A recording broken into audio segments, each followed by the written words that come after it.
Boa noite a todos. Mais uma vez, aqui estamos nós com a nossa reunião do Neto Gesiel, continuando o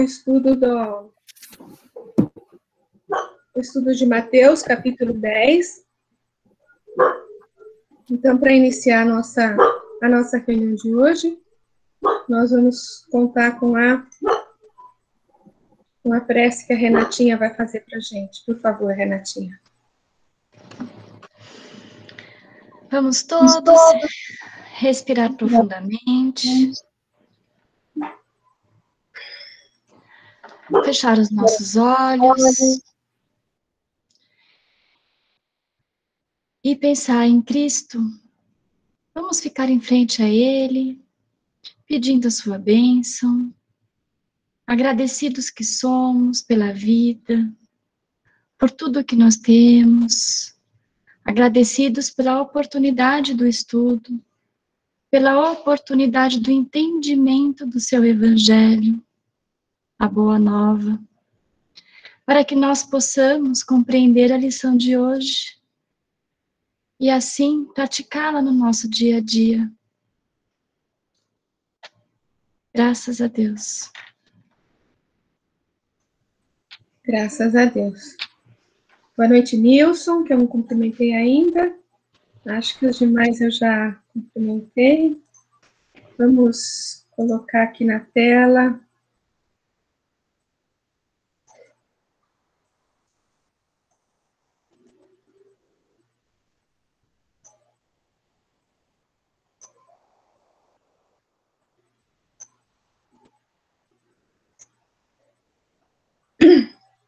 Bom, pessoal, lembrando que depois que eu abro a tela aqui, eu não consigo enxergar vocês, né? Então, quiser me interromper, fica à vontade para interromper, a gente vai se falando aí. Acho que vou pôr assim, acho que assim fica melhor, né? Então, nós paramos aqui, vamos iniciar aqui, né? Não adquirais ouro, nem prata, nem cobre para vossos cintos. É o versículo 9. Então, alguém gostaria de fazer algum comentário para iniciar nossa reflexão?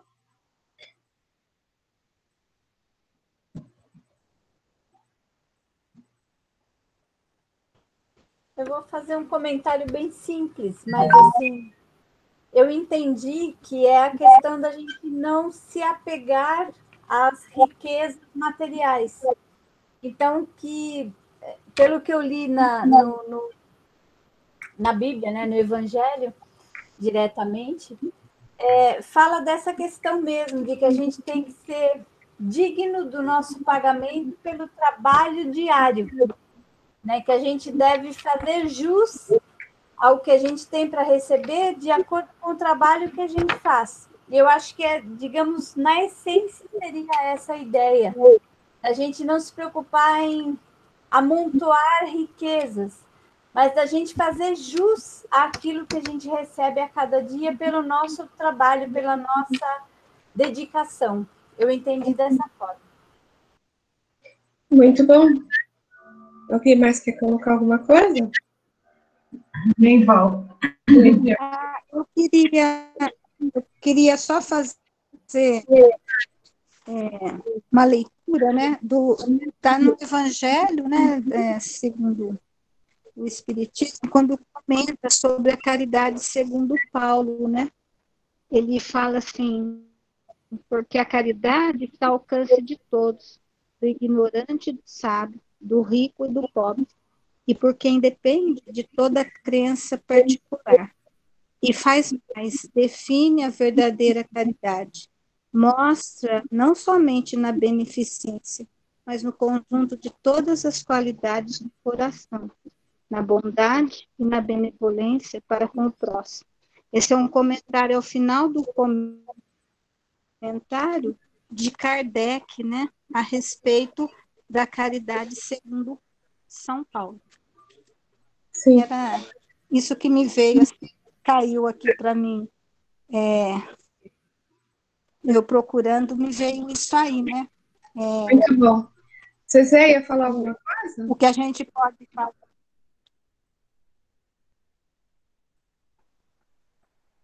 Fala, Leidinha. Ela ia falar mais alguma coisa? Ai, desculpa.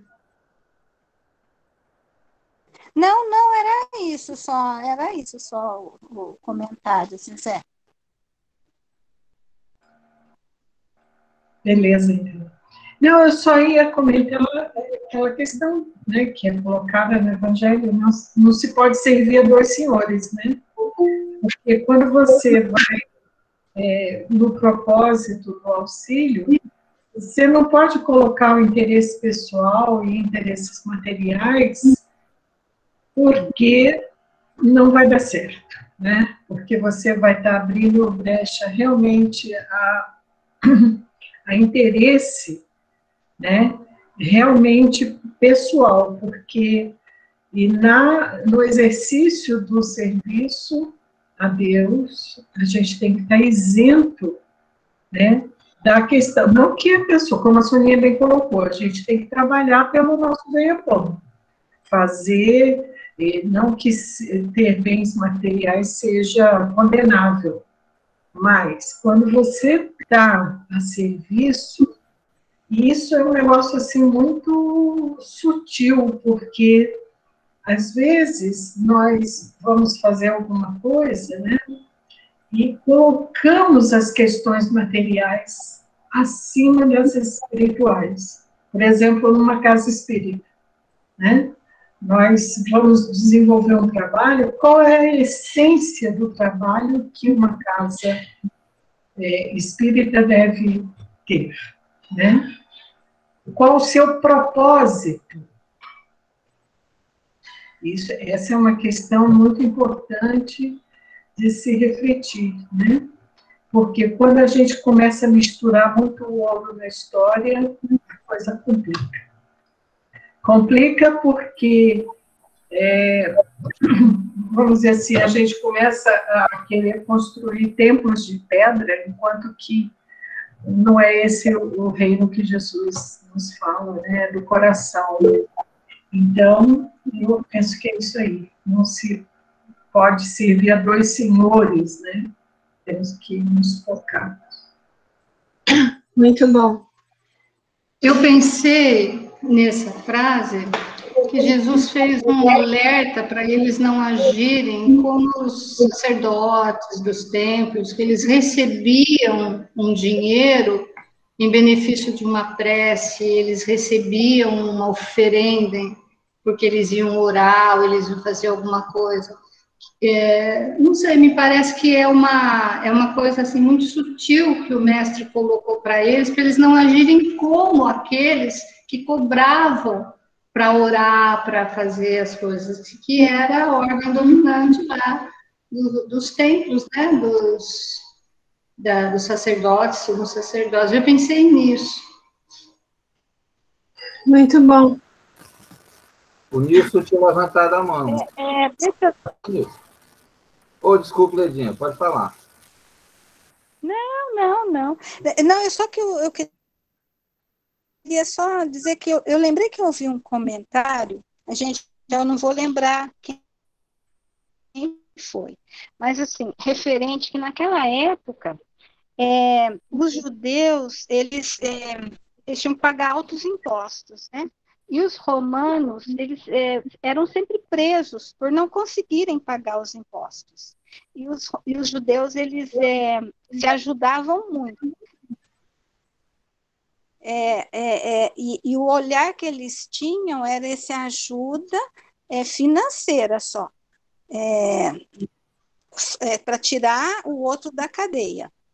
E aí eu me lembro, né, que quando volto naquele que eu já comentei uma vez, quando o Gamaliel vai visitar Pedro e vê a caridade sendo feita por amor, né? Não por dinheiro. Pedro acolhia a todos por amor.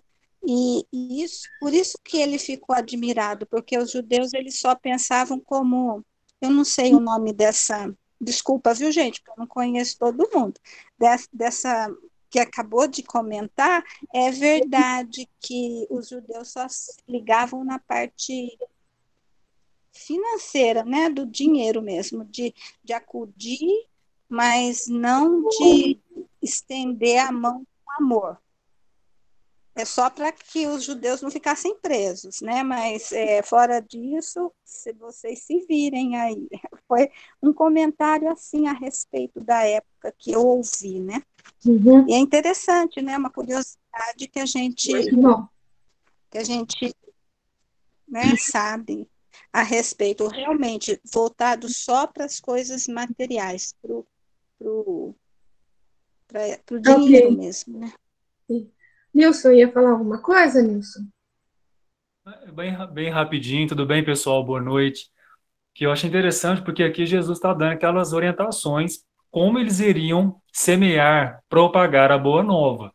Isso. Então, nesse sentido, que ele está querendo dizer o seguinte, que quando a gente vai fazer uma viagem, que eles fizeram viagens, né, para várias cidades, a gente tem toda aquela preparação da bagagem, aquela treinheira que a gente arruma, que é tanto de roupa, de objetos, para depois a gente poder partir, né? Toda essa preocupação dos bens materiais que a gente vai levar para a viagem.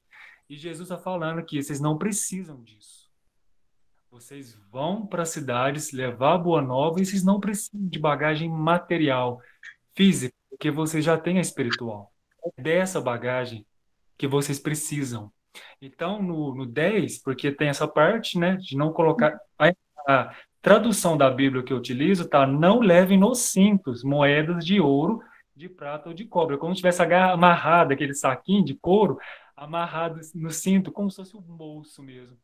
E no 10, nem sacola para o caminho, nem duas túnicas, nem calçados, nem bastão. Então, ele está querendo dizer assim, bagagem. Vocês não precisam desse tipo de bagagem. Vocês vão com o que vocês têm, porque a bagagem principal é a espiritual. Para não ter nenhum condicionante, nenhum obstáculo, nenhum empecilho para essa viagem tão importante que eles fizeram ao longo das cidades, para levar a boa nova. Muito bom. Val, bem rapidinho. Boa noite a todos também. Só complementando o que o Nilson falou, e também o Cristo deixava bem claro que o que era necessário para eles, a parte material que fosse necessária para eles, iria surgir no momento certo. Né? Então, que eles confiassem e fizessem o trabalho que deveria ser feito, curar os enfermos, erguer os mortos, que o que fosse necessário para a manutenção deles iria surgir. Né? Então, era só esse complemento mesmo. Né? Ótimo. Já preocupar que o resto viria. O resto, isso. É o principal e já tinha. Perfeito, isso. Isso. O que eu percebi... Então, com relação a... Só deixa eu falar uma coisinha, depois eu te passo a palavra. Com relação à questão... Desculpa. A questão das malas, né, dos preparos, como você completou aí o alforje, as túnicas, as sandálias e tal, a gente vai comentar bem detalhadamente no versículo seguinte, como você falou, né? Aqui, eu tenho a impressão que nesse versículo, ele se refere mais à questão do dinheiro mesmo, né? Porque ele fala ouro, prata, cobre, né? E depois ele vai falar, e não leve mala, não leve sandália, não leve, como você comentou, né? Então, eu acho que aqui a gente tem que se ater mais à questão de como que a gente lida com dinheiro. O que a gente faz com o que a gente tem ou com o que a gente não tem e gostaria de ter ou não faz conta de ter, como é que é isso? Como é que a gente lida, como é que a gente enfrenta, né, no nosso dia a dia, a questão do dinheiro, a questão dos recursos materiais, né? Mas depois eu continuo falando. A Andréa queria falar alguma coisa, Andréa? Sim, é que eu, lendo toda a íntegra do capítulo e também estudando um pouco, eu percebi que há divisões neles, de 2 em 2, em torno da missão do Cristo, né? Que os primeiros versículos, ele concede poder e autoridade aos discípulos, no 5 e 6, é a missão para onde eles devem ir, né? Que volta-se para a missão. No 7 e 8, eles proclamam a vinda do reino e preparam o caminho, né? E agora, no 9º e no 10º, que a gente vai também ver, é as condições de viagem e a hospedaria, né? Então, é as condições do trabalho, que envolve o dinheiro, e depois também a hospedaria. Então, eles são divididos de 2 em 2, principalmente agora no começo que eu percebi isso. Muito interessante, ele, André. Não tinha reparado nisso também. Muito interessante isso. Muito bom. E depois, eu não vou falar agora, né? Mas o 6º também, ele é o 6º e o 7º, eles também direcionam para os outros, né? Eles vão direcionando de 2 em 2. E, Valdete, só citando aqui o trecho que eu comentei, que é aqui na Bíblia do Peregrino, né?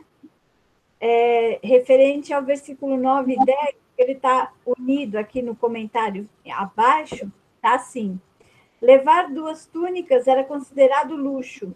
O salário era pago por dia, por isso se chama diária.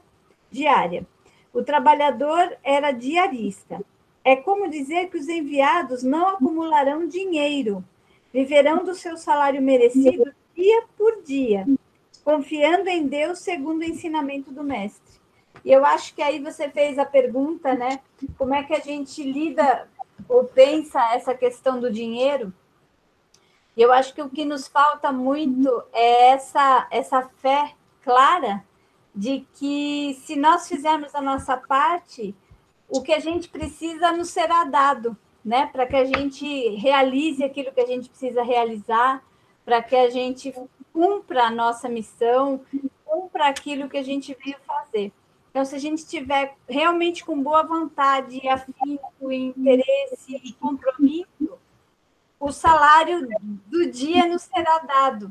E como é difícil a gente poder ter essa tranquilidade, né? Essa fé de confiança plena. A gente fica muito preocupado em realmente acumular, em ter uma reserva, em ter uma segurança, porque nos falta essa segurança. Estou falando por mim, né? Não vou generalizar, vou falar por mim. Às vezes a gente fica com essa insegurança de, poxa, eu preciso ter uma reserva, eu preciso ter alguma coisa, porque e se, né? E se acontece alguma coisa? E se muda tudo? E se? E a gente está vendo essas mudanças o tempo inteiro. Então, eu acho que ali falava muito dessa questão, da firmeza, da fé, da clareza de que aquele que cumpre o seu papel, aquele que faz o que precisa ser feito, lhe será garantida a parte material para que ele se sustente, né? Para realizar aquilo que ele está realizando. Lhe será garantido aquilo que lhe for necessário, né? Porque o necessário realmente para nós, às vezes, não é aquilo que a gente acha necessário, né? Às vezes a gente acha que o necessário é muito maior do que o necessário realmente, né? Nosso necessário, às vezes, inclui muito supérfluo, né? Supérfluo, exatamente. Eu acho que esse é uma grande reflexão para a nossa vida hoje, em cima desse versículo. Com certeza. É lembrar aquela passagem de olhar os lírios do campo também, né? Quem ia falar alguma coisa? Zezé? É isso? Não. A própria pandemia está aí mostrando, né, que nossas roupas estão dentro do armário, né? Estão todos lá. Na Bíblia do Peregrino, aqui embaixo também, ele faz um comentário assim, ó: vão munidos de poder taumatúrgico, né, que seria o poder da cura, né, que eles tinham, a semelhança do mostrado por Jesus e recebido gratuitamente. Não devem aproveitar-se dele por cobiça, né? Então, eu acho que está dentro disso também, né? Quer dizer, a questão o recebimento que foi a Lucéia que comentou, né? O recebimento de bens materiais, né? De pagamento pelas curas e pelos... Eu acho que é um reforço disso aí. Muito bom. Eu estava vendo o comentário do Aloísio com relação a isso aí. Ele comenta esse versículo. Eu pus alguma coisa abaixo, mas vou falar alguma coisa, né? Primeiro ele fala da questão das moedas. Acho que foi o Nilson que falou que numa tradução aí tem moedas, né, nesse versículo. Que a moeda de ouro, acho que era áureo o nome dela, o valor dela era mais valiosa, claro, né? Era um valor de parece que 25 denários. E o denário era o valor de um dia de trabalho. Então, uma moeda de ouro equivaleria, digamos assim, ao que a gente entende hoje por salário do mês. Mais ou menos isso. Né? E a moeda de prata, ela valia, que é o denário, ela valia 10 moedas de cobre. Eu não lembro o nome da moeda de cobre.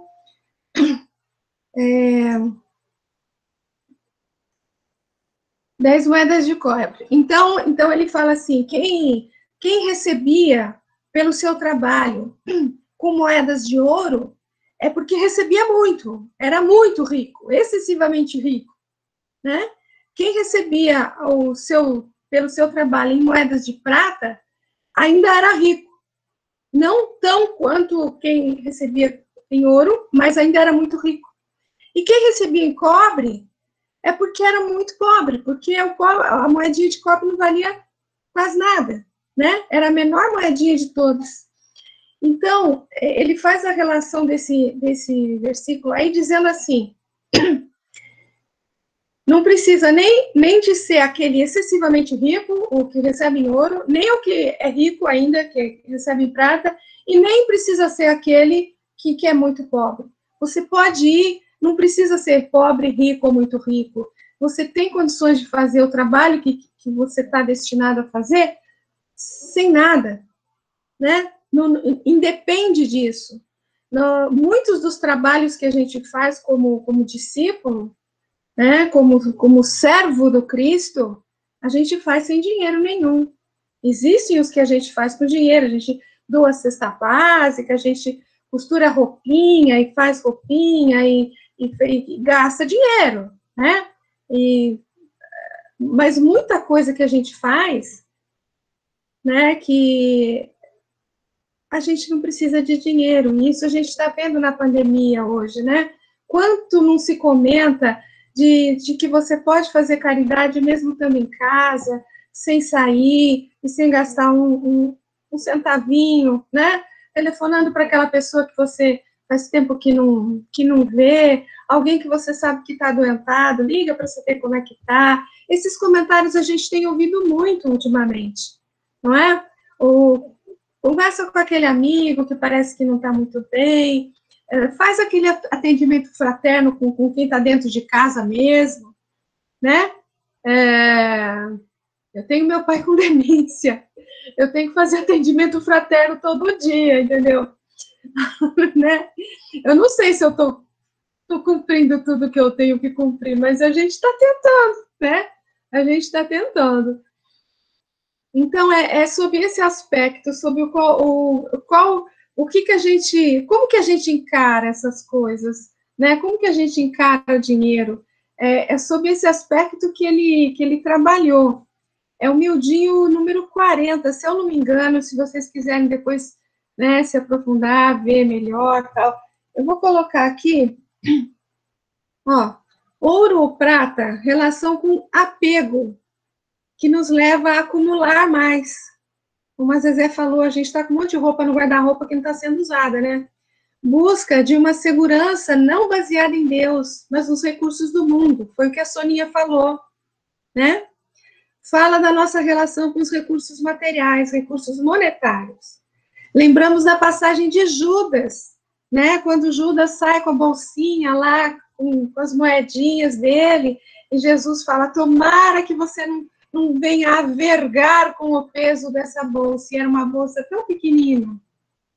Né? Essa passagem é fabulosa, né? Essa passagem não, essa fala do Cristo aí, né? Então, fala da nossa relação com o divino, a fonte da nossa segurança, como falou a Soninha ali, a fonte da nossa certeza, que nos impele a caminhar sem muita ansiedade, sem muita expectativa. Quando a gente confia, né? Confia, como o Neto falou, que o que for necessário, ele virá na hora certa, né? A gente caminha com menos ansiedade, né? Com mais tranquilidade, com mais serenidade, né? Sem muita expectativa do que vai acontecer, do se, né? Que a Soninha acho que falou do se acontecer isso, se acontecer aquilo. Lembrando da passagem Olhai os Lírios do Campo, que eu já comentei, né? É uma recomendação da gente não se preocupar com isso. Mas não significa falta de prudência. É aquele que caminha fazendo a parte que lhe cabe, porque a segurança de quem busca o reino de Deus, tudo mais lhe será acrescentado, como o Neto comentou. Quer dizer, não é que você tem falta de prudência. Eu tenho, sei lá, R$100, eu vou gastar esses R$100 porque a hora que eu precisar, Deus vai mandar para mim, né? Não é isso, né? Você tem uma certa quantia, tem uma maneira prudente, vamos dizer, de gastar aquele dinheiro, de usar aquele recurso material, seja ele qual for, né? Não é falta de prudência, de jogar pela janela tudo, mas é bem direcionar tudo, né? E lembrando a passagem de Paulo, né? Sem viver na abundância e sem viver na penúria, né? Então, a caridade, como vários de vocês falaram aí sobre caridade, ela independe da bolsa, porque é, sobretudo, postura moral. Postura moral, olha que legal isso, postura moral. Doação de nós mesmos, não é? Quando a gente telefona para alguém que tá lá meio abatido, é uma doação de nós mesmos, doação do nosso tempo, do nosso carinho, da nossa afeição, né? E quanto mais desenvolvermos em nós o reino de Deus, menos seremos dependentes dos recursos materiais. Quanto mais realizações interiores, menos necessidades exteriores. Quanto mais a gente se volta, né, para o reino de Deus, mais a gente entende que o guarda-roupa podia ser bem menor, né? Mais a gente entende que aquele montoeira de sapato não precisava ter, né? Enfim. Posso comentar só uma coisa? Eu me lembrei de um exemplo, né? Assim, que a gente tem perto, que é Bezerra de Menezes. Ele ajudou tanta gente e quando ele, no final da vida dele, quem auxiliou ele, assim, custeando, porque ele ficou na cama, né, e ajudando ele financeiramente, foram aqueles que ele ajudou, um pouquinho de cada um, porque eles não tinham também, ninguém era rico, mas cada um que ficava sabendo dele ia e ajudava de alguma forma. Aí você falando e todos aí falando que eu não tinha olhado, isso que é legal, né? A gente lê um versículo e cada um tem um olhar, né? Então, quando vocês comentaram, eu não tinha visto, né, esse lado tão assim evidente nosso, que a gente, essa preocupação aí, como falaram, essa nossa preocupação mesmo, né? Que a gente fica pensando no dia de amanhã, sem confiar em Deus, né? Em Deus. Porque eu faço a minha parte e confio que Deus faça a dele, que ele faz. Mas a gente não, a gente quer fazer a nossa e também quer fazer do dia de amanhã e também quer fazer de Deus e tudo mais, né? Então, aí Bezerra de Menezes tem esse exemplo dele, né? Que ele só agiu no bem. e Deus, através daqueles que ele tinha amparado, amparou ele ali no final, né? Muito bom. E veio esse exemplo. Muito bom. Aqui está a parte que eu comentei que o Luísio falou, tá? Uma áurea, moeda de ouro, 25 denários, que era a moeda de prata, né? Equivalente ao salário de um mês. Denário, 10 moedas de cobre. Quem recebe em ouro é excessivamente rico, em prata é rico, em cobre é pobre.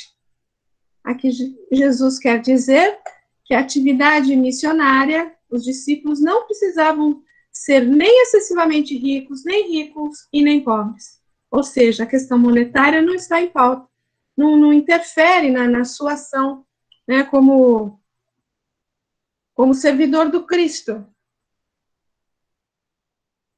Não é necessário se preocupar com isso para trabalhar, servir, auxiliar, consolar, curar, levantar mortos, expulsar daimons, que era tudo aquilo que a gente viu no versículo anterior, né? A maior parte das coisas que se pode fazer como discípulos não precisa de dinheiro, que a gente já comentou isso, né? Algumas sim, mas uma boa parte não. Utilizar os recursos sem a eles se curvar, sem os cultuar, sem fazer do dinheiro um Deus. Deus com letra minúscula mesmo, tá? Sem cultuar mamão, servir a Deus, utilizando-se dos recursos que nos chegam.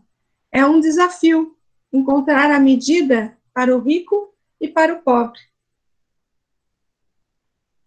É um desafio mesmo, né?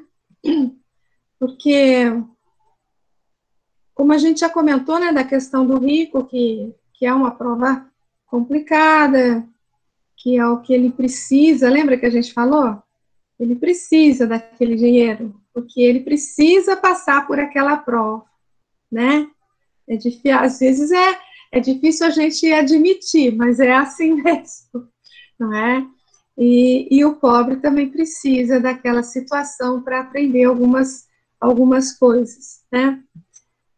E o rico, ele pode até desenvolver a ganância, a vaidade, o orgulho, não é? Se ele não tiver a cabecinha no lugar, não é?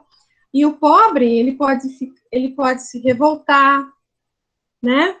Ele pode desenvolver inveja, enfim, são provas, as duas são provas complicadas, né? Muito complicadas. Alguém quer comentar, gente, alguma coisa? Eu acho que, voltando também para Jesus, duas palavras muito parecidas, né? Que é o provedor e a provisão, né? Então, Jesus queria deixar claro que ele nunca ofereceu luxo, ele nunca ofereceu conforto para os apóstolos, né? Então, eles tinham que se concentrar na obra em si, né?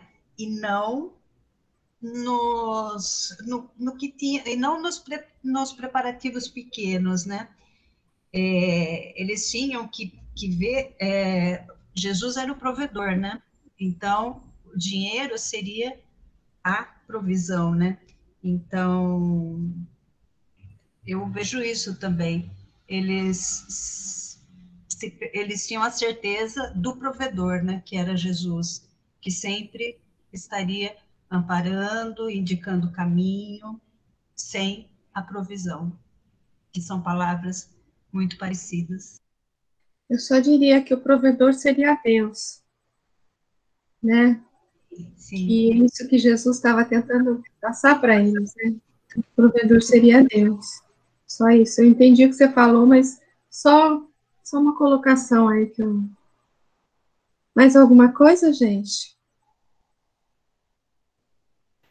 Eu acho que, complementando também, eu acho que é essa questão da gente ter justamente essa fé e essa confiança de que seja o que for que aconteça, que foi até uma coisa que eu comentei ontem, né?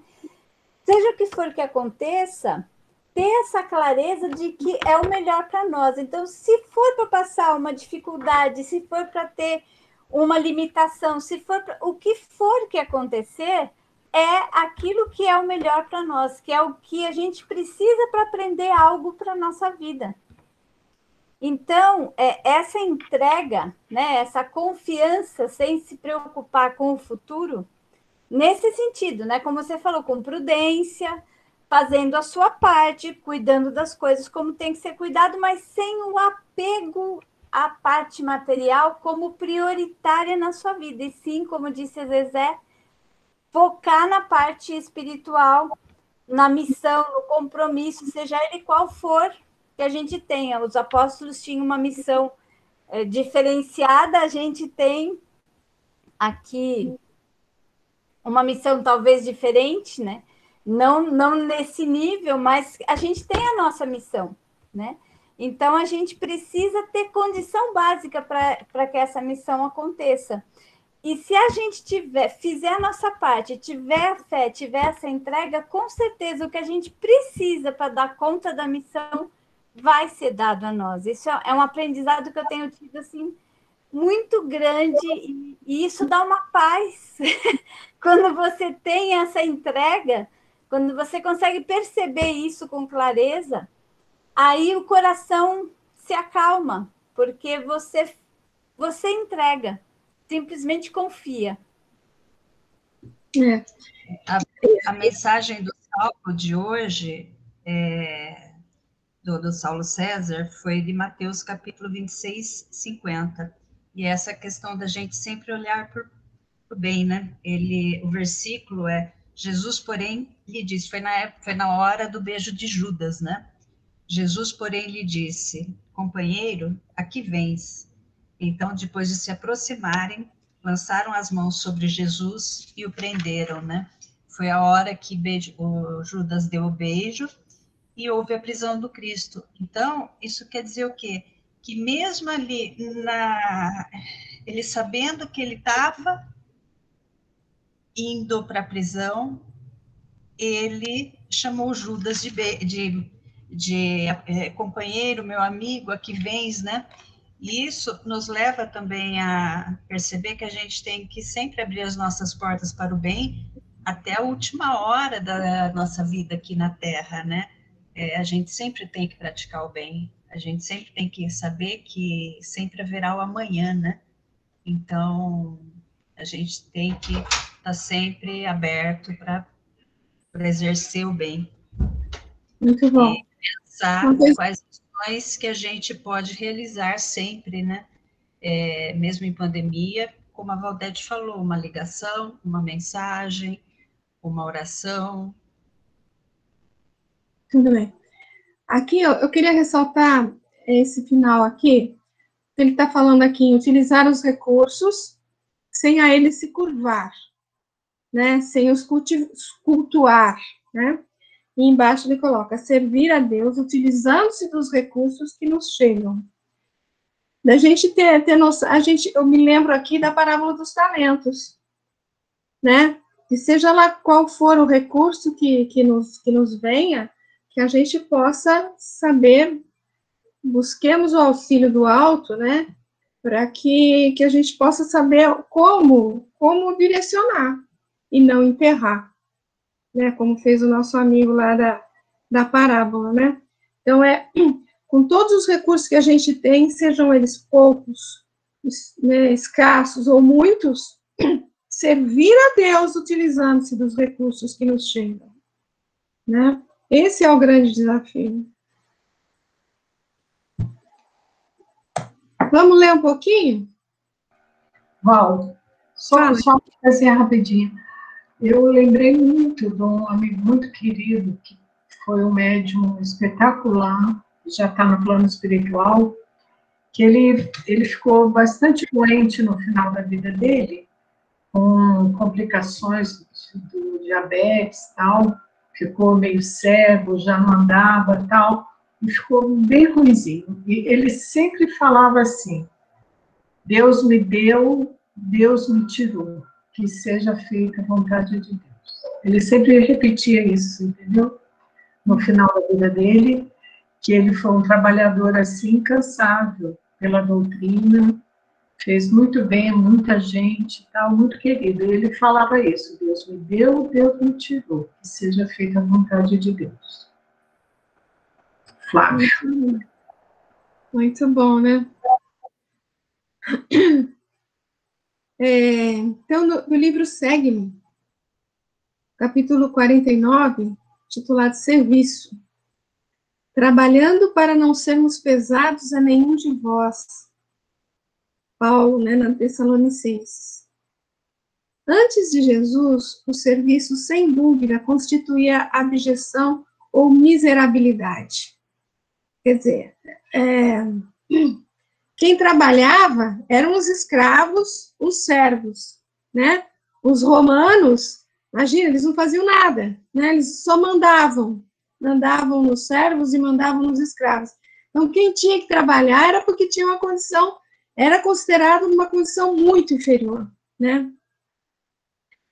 Excetuadas as lides da guerra e as preocupações da governança, que representavam o trabalho honroso da habilidade e da inteligência, qualquer gênero de atividade era considerado esforço inferior, que deveria ser relegado aos homens cativos. Quer dizer, só trabalhava mesmo quem era escravo, quem era servo, né? O serviço punição estava em toda parte. Escravos nas letras, escravos no ensino, na rotina doméstica, nos espetáculos, no mar, no solo.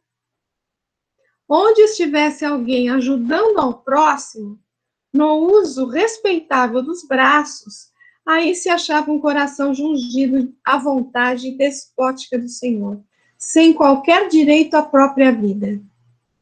Com Jesus, porém, o trabalho começa a receber apreço que lhe é devido. O mestre inicia o apostolado numa carpintaria singela. Em seguida, é o médico dos desamparados, sem honorários. É o enfermeiro dos aflitos, sem remuneração. O educador ativo, sem recompensa. E, por fim, consagrando o concurso fraterno, na máxima expressão, lava os pés aos discípulos, qual se fora deles o escravo e não o orientador. Desde então, a terra se renova. Cada cristão, abastado ou menos favorecido, procura a posição que lhe cabe a fim de agir e ser útil. Materializando o ensino do Senhor, Paulo de Tarso consome-se de fadiga no trabalho incessante a fim de auxiliar a todos, sem ser pesado a ninguém. E de século a século, sob a inspiração do amigo celestial, o serviço é motivo de honra e merecimento em plano cada vez mais alto, até que o homem aprenda por si mesmo a divina lição que indica por maior aquele que se fizer o servo de todos eles. Muito bonito, né, gente? Vou voltar lá no começo. Então, todas essas situações que ele coloca aqui, né, das letras, do ensino, porque existiam os professores também, né, que eram escravos também, né? O pessoal da rotina doméstica, os escravos de dentro de casa. Ô, Val, Oi, querido. é interessante isso que você tudo leu aí, que o princípio básico aí é da igualdade, né, que Jesus trouxe, igualdade entre todos.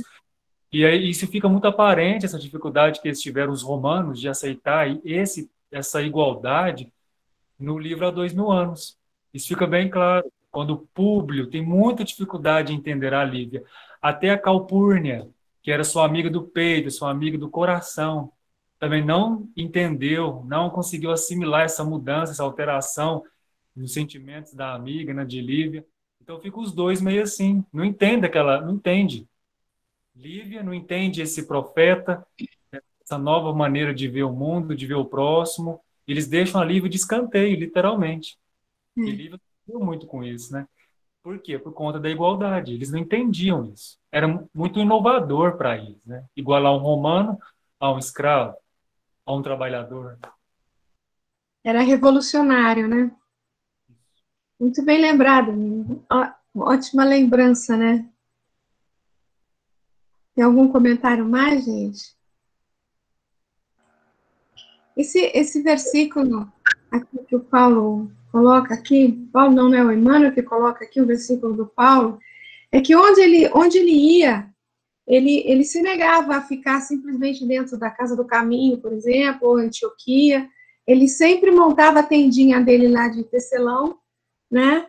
E trabalhava para que ele não fosse um peso, né? Lá, para não sermos pesados a nenhum de vós, né? Trabalhando para não sermos pesados a nenhum de vós.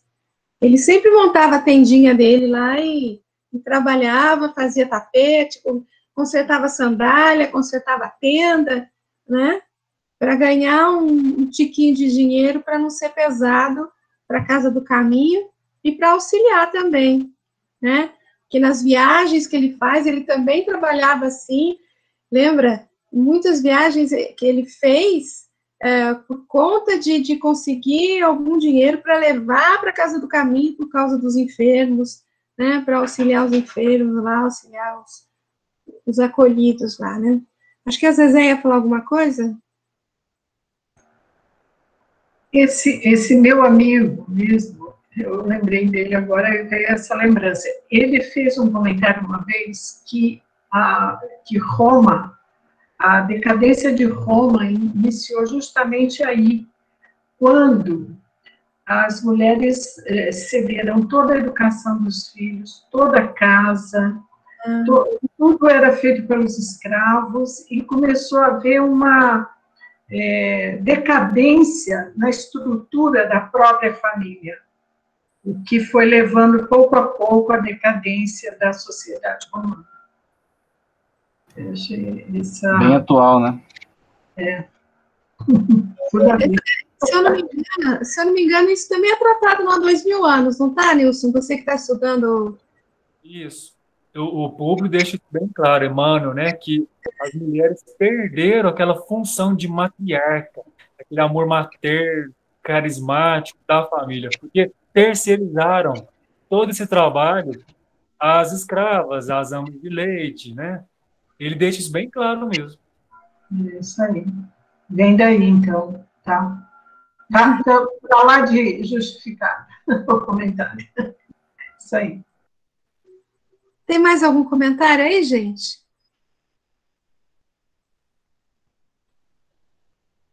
O serviço é motivo de honra e merecimento em plano cada vez mais alto, até que o homem aprenda por si mesmo a divina lição que indica que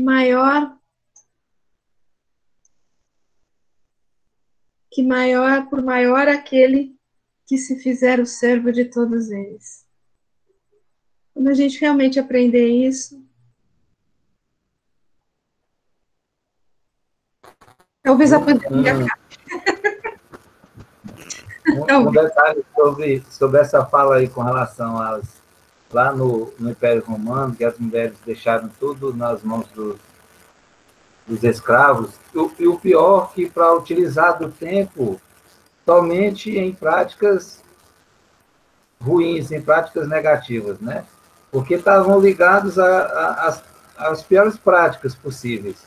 Era tramando para matar o outro lá envenenado, era seduzir o outro para... Enfim.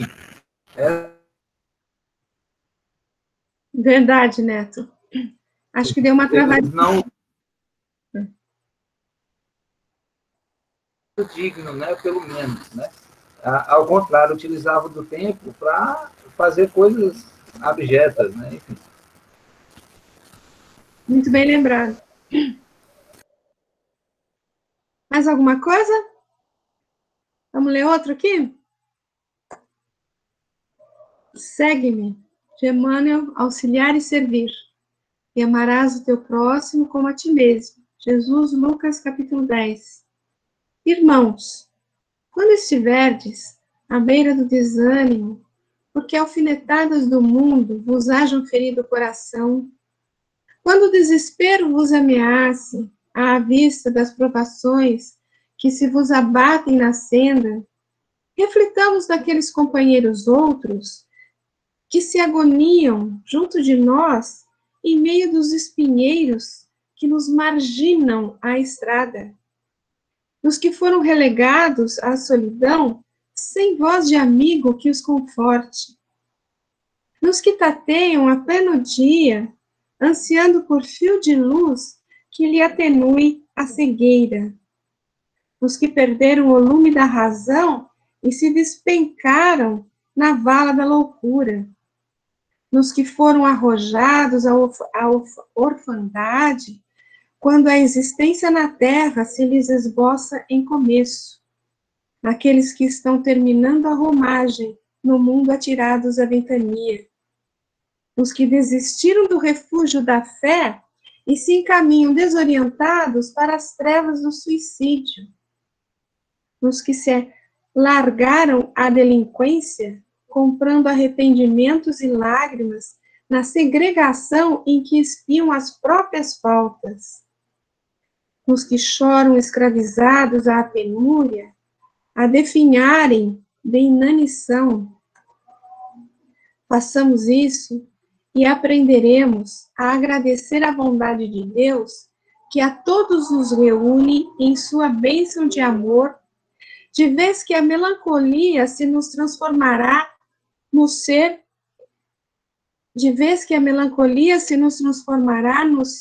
em clarão de piedade, ensinando-nos a observar que, por mais necessitados ou sofredores estejamos, dispomos ainda do privilégio de colaborar com Jesus na edificação do mundo melhor, pela felicidade de auxiliar e pelo dom de servir. Doeu? Doeu, né? Não dói, não? Dói, né? Tudo isso ele começa a falar quando estiverdes à beira do desânimo. Como assim? Você está reclamando tanto só porque você está desanimadinho? Só porque você recebeu alguma alfinetada do mundo? Não é? Porque você está pensando, está ameaçado de uma provação que te bate na porta? Só ameaçado, nos ameace. Né?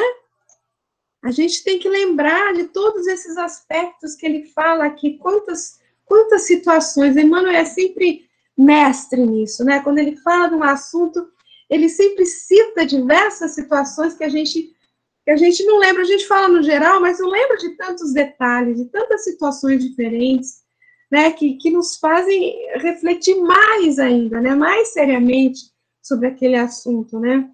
Ele faz muito nisso, em muitos textos, né.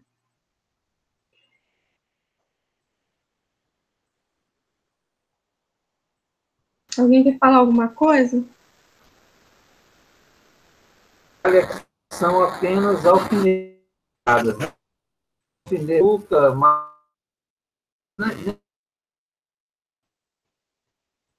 Tá travando, Neto, a gente não tá te ouvindo. Acho que você congelou. Vamos dar um tempinho pro Neto. As alfinetadas, as ameaças, elas fazem parte do mundo que a gente está vivendo, né? A gente tem que entender que essas alfinetadas, esses momentos de desânimo, eles vão aparecer. Voltou, Neto? Quer falar? Porque você travou aí. Não, era isso mesmo, que assim, a alfinetada, ela machuca, né? Mas ela não machuca tanto assim, né? Claro que a gente sente a dor ali e tal, mas não é um machucado maior do que uma...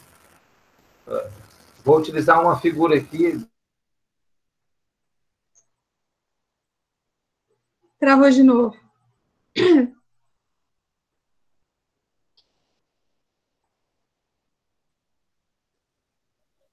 Continuem, depois eu falo, tá? Se normalizar aqui. Tá bom. Oi, querido. Lembrar que o Emmanuel dava muito alfinetado no Chico, né? No Chico, pensa. E na gente, então. Olha, O Chico estava desanimado, aquela coisa. Aí que ele vinha mesmo, com o aguilhão, né? Aquele aguilhão certeiro. Trabalho, Chico. Trabalha mais, reclama menos. é isso mesmo. Alfinetada, você está sendo até gentil com o Emmanuel, né? Verdade.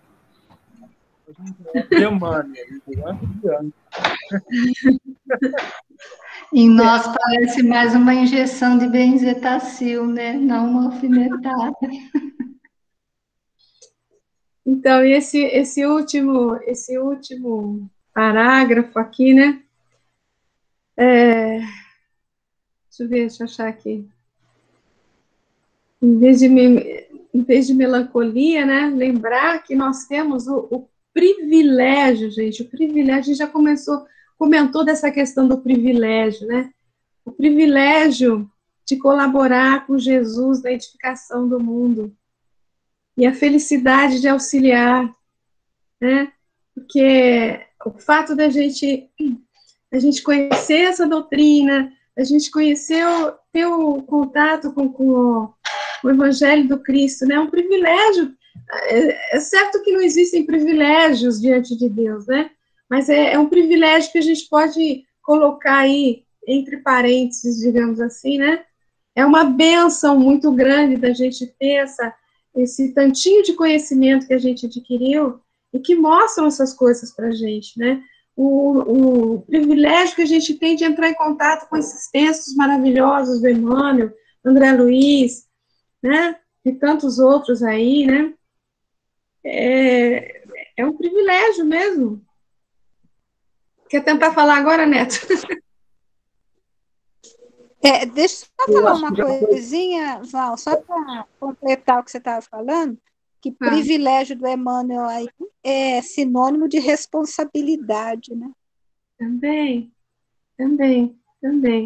É que quando a gente toma assim, realmente na consciência, né? É um despertar de consciência, eu diria, né?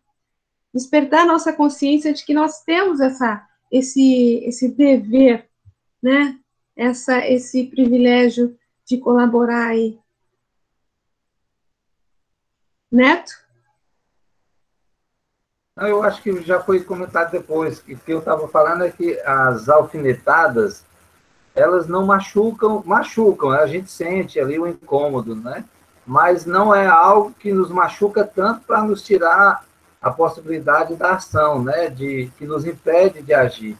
Mas a gente se entrega aquelas pequenas alfinetadas, a gente já desanima, né? Já se entrega, enfim. E acaba que não cumprindo, né? Não se tornando um privilegiado nesse sentido de colaborador, né? Não é como aqui no Nordeste, por exemplo, quando a gente diz hoje acontece bem menos, mas no tempo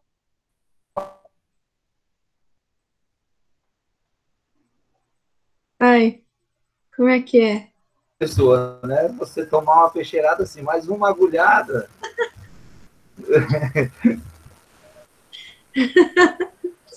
Paulo, né?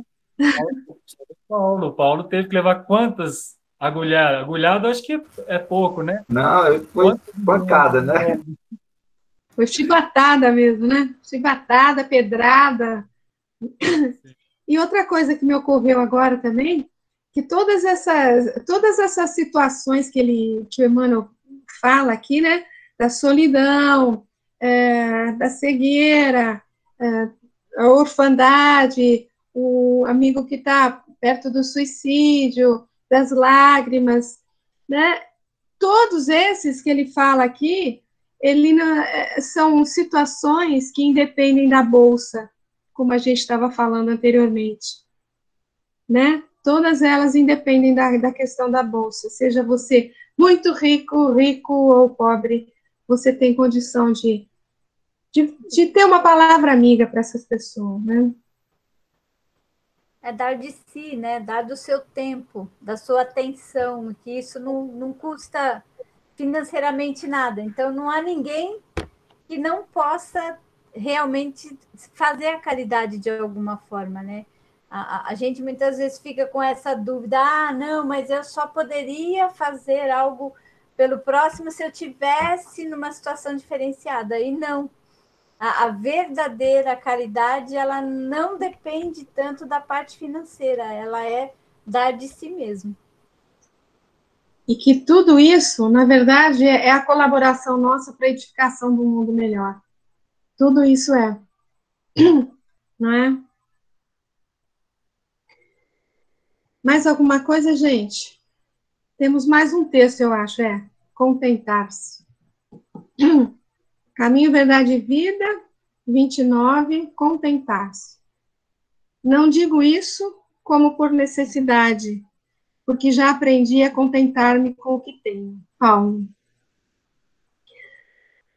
A vertigem da posse avassala a maioria das criaturas da Terra. A vida simples, condição da felicidade relativa que o planeta pode oferecer, foi esquecida pela generalidade dos homens. Esmagadora percentagem das súplicas terrestres não consegue avançar além do seu acanhado âmbito de origem. Pedem-se a Deus absurdos, estranhos. Raras pessoas se contentam com o material recebido para a solução de suas necessidades. Raríssimas pedem apenas o pão de cada dia, como símbolo das aquisições indispensáveis.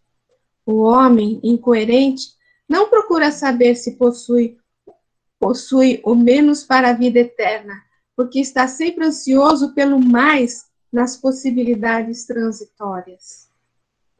Geralmente, permanece absorvido pelos interesses perecíveis, insaciado, inquieto, sob o tormento angustioso da desmedida ambição. Na corrida louca para o imediatismo, esquece a oportunidade que lhe pertence, abandona o material que lhe foi concedido para a evolução própria e atira-se a aventuras de consequências imprevisíveis em face do seu futuro infinito.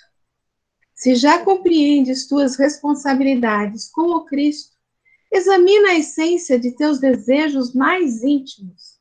Lembra-te de que Paulo de Tarso, o apóstolo chamado por Jesus para a disseminação da verdade divina entre os homens, foi obrigado a aprender a contentar-se com o que possuía, penetrando o caminho de disciplinas acerbas.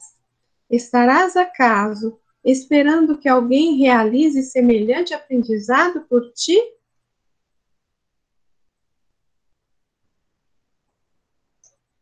E aí, crianças? Voltando aqui no começo. Ele fecha aí aquilo que é a terceirização. Você vai terceirizar o aprendizado?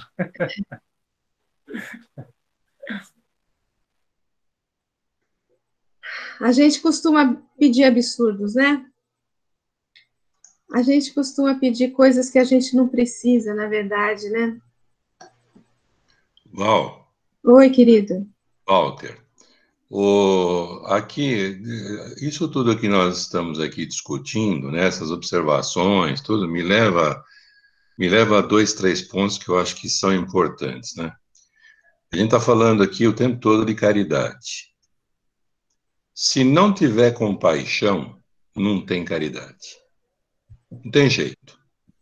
A caridade que é feita sem compaixão é aquela do dever pelo dever, né? É aquela que procura qualquer outra justificativa ou qualquer outro objetivo que não seja o verdadeiro objetivo de auxiliar o próximo. Porque se você não se coloca no lugar dele, se você não é capaz de entender o que ele precisa, você não tem como ajudar.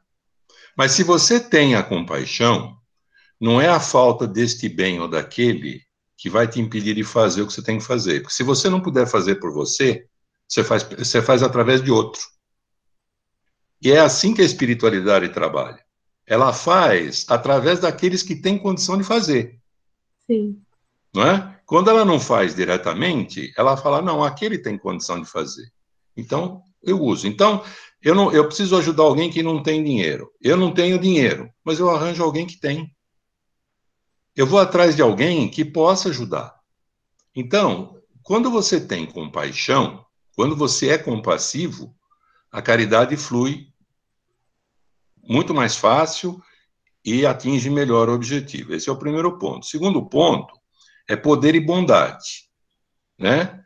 Então, é muito difícil, a não ser nos seres mais evoluídos, você equilibrar poder e bondade. Vocês já imaginaram se Deus, se o Cristo, pelo poder que tinham, não tivessem a bondade que têm? O que ia virar isso aqui? Jesus ia fazer com o poder que ele tinha, se ele não tivesse a bondade proporcional ao poder que ele tinha? Aqui você sabe com quem você está falando? Agora você chega, agora vamos pegar nós.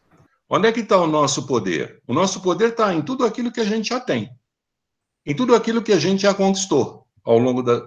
é o que você fala. Pode ser, o meu conhecimento pode não ser grande? Pode, mas ele é uma forma de poder.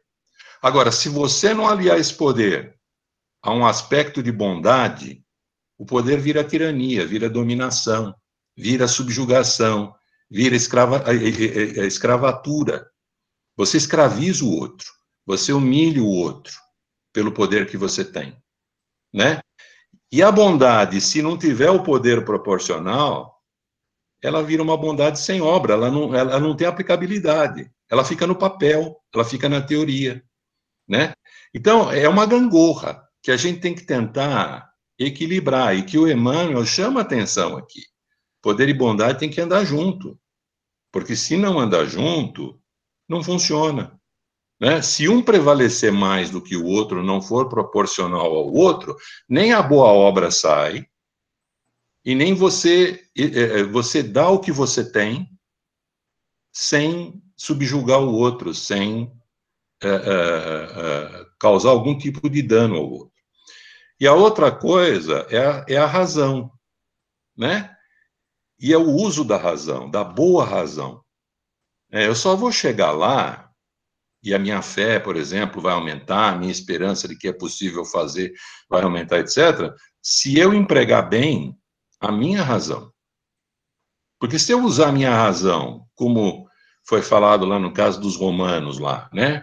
Para outras coisas, que não aquilo que deve ser feito, para o bem, para as boas coisas, para olhar a melhor parte de tudo e de todos, você pode ter a razão que você tiver. O tamanho da tua razão pode ser do tamanho que for, só que ela não vai servir, ela vai fazer estrago, né? Então, essas coisas que estão sendo colocadas aqui, eu acho que tem muito a ver com tudo isso, né? E servem para cada um de nós, na medida e de acordo com a situação e o momento em que cada um de nós está. E aí eu volto para a pandemia, né? Vocês estavam falando, eu estava lendo os textos, e tem um bichinho circulando aí que está ensinando para a gente tudo isso. Tudo que o Emmanuel está falando, esse bichinho está ensinando. Está fazendo a gente sentar e pensar em tudo isso que o Emmanuel, nesse puxão de orelha aí, que o Emmanuel está dando na gente. O bichinho está fazendo isso, né? Então, essa coisa está muito mais perto de nós do que a gente pode imaginar que ela esteja, né? Basicamente é isso. Muito bom, meu amigo. Eu queria só acrescentar mais um item, Walter, que é a questão do não julgamento, porque o julgamento que às vezes a gente faz é que nos impede também de ser compassivo e de fazer a caridade. Aí você põe um julgamento, uma crítica, mas a pessoa está passando por isso porque ela tem tal atitude, porque ela errou em determinada coisa. Quando a gente julga, a gente já se fecha para a caridade, porque você já não consegue mais dá de si, você não consegue mais simplesmente contribuir com o outro, você impõe condições para fazer essa contribuição. Então, eu acho que é mais um fator que entra dentro desses todos que você falou, excelentes, mas é um fator a mais para a gente também observar o quanto o julgamento e a crítica nos impede de ser caridosos. Eu concordo com você, Sônia. Às vezes eu fico pensando assim.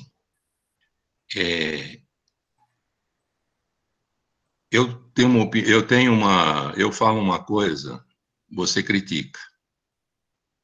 Eu acho que eu sou dono da verdade, você acha que você é dona da verdade. Na verdade, nenhum de nós é dono da verdade, né? Porque é aquela história, verdade é aquilo que é unânime para todo mundo. O dia que você encontrar algo que é unânime para todo mundo, isso é verdade. Na hora que você tem uma e eu tenho outra, isso não é verdade, isso é opinião. E aí, eu vou no que você está falando, né? Quando você faz uma crítica baseada na tua verdade, que na verdade é uma opinião, a gente tem sempre que pensar que talvez a gente possa estar errado. A gente possa estar equivocado. E que, portanto, aquele julgamento, não é só pelo fato de não julgar, mas aquele julgamento pode ser precipitado, pode ser um julgamento errado, né? Que é o que você está falando. Então, é muito isso, né? Nós não chegamos na verdade ainda.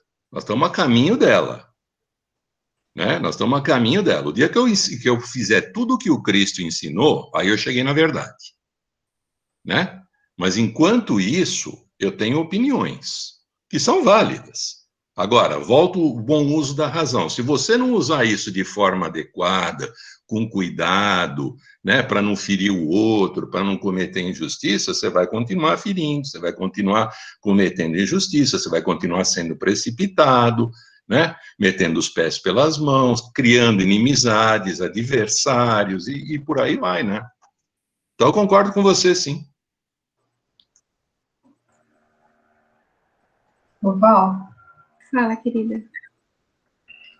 Hoje, por coincidência, né, a gente publicou lá no Facebook, né, na página do NEP de Ziel, uma coisa bem rápida, assim, de André Luiz, chamada Rogativa do Servo, que diz o seguinte: Senhor, dá-nos a força, mas não nos deixes humilhar os mais fracos. Dá-nos a luz da inteligência, no entanto, ensina-nos a auxiliar aos irmãos que jazem nas sombras. Dá-nos a calma, contudo não nos consintas viver na condição das águas paradas. Dá-nos a paciência, entretanto não nos relegues à inércia. Dá-nos a fé, mas não nos permita o cultivo da intolerância. Dá-nos a coragem, no entanto, livra-nos da imprudência. Concede-nos, por fim, o conhecimento da harmonia e da perfeição que devemos buscar. Não nos deixes, porém, na posição da Vênus de Milo, sempre maravilhosamente bela diante do mundo, mas sem braços para servir a ninguém. André Luiz. Bonito, né? Achei isso tão lindo, gente. Maravilhoso, maravilhoso, Zé, eu vi lá. Muito bom mesmo. Pessoal, a gente está encerrando aí esse versículo, depois a gente vai quer ver, vamos entrar para o outro, tá? Então, só fazendo um comentário, esses comentários que vocês fizeram agora no final, o Walter, a Soninha, quase que fecharam mesmo o assunto aí, né? Falou de uma maneira geral, tudo que a gente comentou, né, na noite. Só relembrando que aqui nesse último texto, ele ressalta o que pedir, né? Ele ressalta para a gente refletir sobre o que a gente está pedindo para Deus, né? Porque o título é contentar-se. Vamos nos contentar com o que Paulo fala aí, né, que ele se contenta com o que ele tinha, né? Ele sabia viver na abundância e sabia viver na escassez, né? Então, com tudo que nós temos hoje, com o pouco de conhecimento que a gente já adquiriu, nas nossas orações, vamos só pensar bem o que a gente vai pedir para Deus. Será que a gente precisa de mais alguma coisa além do que a gente já tem? Além de fortaleza, né? Além de uma mente mais lúcida, um coração mais aberto, né? Só lembrando nisso. Val, Oi, querido. a esse propósito que você está falando, né? Tem aquele livro A Luz da Oração, e tem uma lição, são espíritos diversos, né? Psicografia do Chico, mas são espíritos diversos. E tem uma lição lá, onde o Emmanuel diz exatamente isso que você está falando, né? Quer dizer, o que pedir quando você faz a oração, né? Então, por exemplo, se você vai pedir para Deus ou por alguém fazer para você o que você tem que fazer, você está pedindo errado.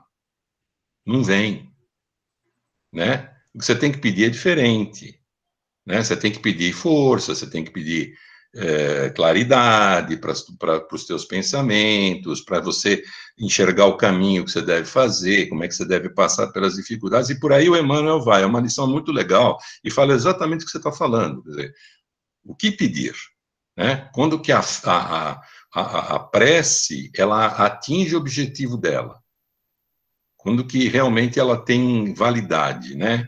Quer dizer, como prece.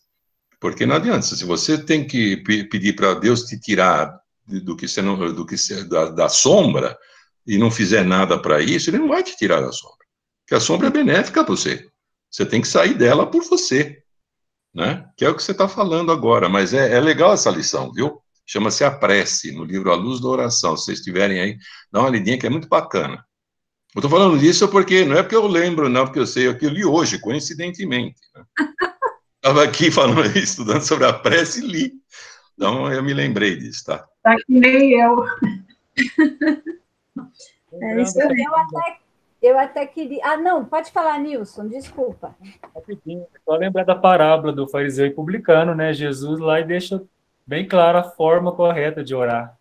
Simples, né? Reconhecendo os próprios erros e pedindo a Deus a reforma. Muito bom, gente. E queria só fazer um último comentário sobre isso, que no livro Boa Nova, no capítulo 18, que é a oração dominical, tem um trechinho que Jesus explica claramente, né? Pedro estava falando com Jesus sobre essa questão do que a gente pede, né? E aí Jesus fala: Pedro, enquanto orares pedindo ao Pai a satisfação de teus desejos e caprichos, é possível te retirares da prece inquieto e desalentado. Mas sempre que solicitares as bênçãos de Deus, a fim de compreenderes a sua vontade justa e sábia a teu respeito, receberás pela oração os bens divinos de consolo e de paz. Então, eu acho que aqui fala tudo, né? A gente aprende o que a gente tem que pedir. Como foi dito, não é que se resolva o que está fora, mas que a gente consiga resolver o que está dentro, melhorar por dentro, né? E aí o fora vai mudar por consequência. Muito bom. Eu acho que você encerrou aí muito, muito lindo o nosso estudo. Alguém mais, apesar de eu ter falado isso, alguém mais quer fazer algum comentário? Pode fazer, gente, não tem problema. Mais alguma coisa? Não? Podemos encerrar? Então, encerrando a reunião, quem gostaria de fazer uma prece para a gente? Quem gostaria de fazer a prece, por favor? Nilson, vou pedir para você. Você pode fazer? Posso sim, com o maior prazer. Obrigada, querido.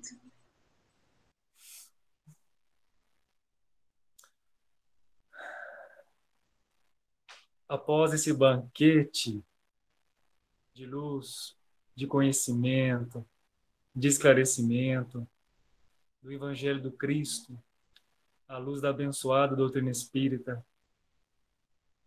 nós podemos agradecer a toda a espiritualidade que está nos bastidores, por detrás dos palcos, que projetaram todo esse momento pelo qual nós estamos vivendo. Esse momento de transição, da expiação e das provas para a regeneração. Mas não só a regeneração planetária, mas também a regeneração dos homens, do espírito, que possamos utilizar de todas essas ferramentas da terceira revelação que a doutrina trouxe a nós, que Cristo permitiu que viesse a nós, que possamos aplicar efetivamente em nossas vidas, ou em prática também na vida do próximo, para o burilamento, para a lapidação final. Mestre Jesus, se conosco, hoje e sempre. Amém. Que assim seja. Graças a Deus. Graças a Deus. Muito bom. Então, boa noite a todos. Boa noite. Até a próxima semana. Tchau, pessoal. Bom descanso. Boa noite.